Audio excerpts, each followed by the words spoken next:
গীবত এমন একটা জিনিস, যে জিনিসটা আমরা বলতে খুবই স্বাচ্ছন্দ্য বোধ করি, খুবই আনন্দ পাই। মানে একে অপরের কথা বলে আমরা এতটা আনন্দ পাই এই গীবত গাওয়ার মাধ্যমে, যেটা আমরা নিজেরা কল্পনাও করতে পারি না। যে আসলে আপনি নিজের কাছে নিজে প্রশ্ন করে দেখেন যে একটা মানুষের সম্পর্কে গীবত গাইতে গেলে আপনার কতটা আনন্দ লাগে। অমুকের নামে বলতেছে, এই কি হয়েছে অমুকের, মানে আমরা আগ্রহ নিয়ে শুনি সেটা, এবং বলার সময় আগ্রহ নিয়ে বলি। যে কোনো অবস্থাতেই আপনি থাকেন না কেন, মানুষের সাথে যখন কথা বলতে যাবেন অবশ্যই খেয়াল রাখবেন যেন বাড়তি কথা না বলে ফেলি। বাড়তি কথা বলা মানেই হইতেছে গীবত। বাড়তি কথাটা কোথা থেকে আসে?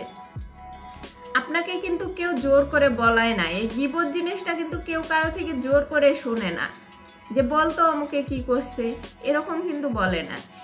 যে গীবত গায় সে নিজে থেকে এসে বলে যে এইটা হয়েছে, সেইটা হয়েছে, অমুক এই করছে, তমুক সেই করছে।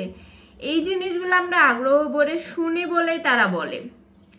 আমরা যদি এটা বলি যে আমার এই ব্যাপারে কোনো ইন্টারেস্ট নেই, আমি এই ব্যাপারে কোনো কিছু শুনতে চাই না, তাহলে ওই মানুষটা পরবর্তীতে আর আপনার কাছে এই বিষয়ে কিছু বলবে না। তখন সেও বেঁচে যাবে, আপনিও বেঁচে যাবেন, এই গীবত গাওয়ার হাত থেকে বেঁচে যাবেন।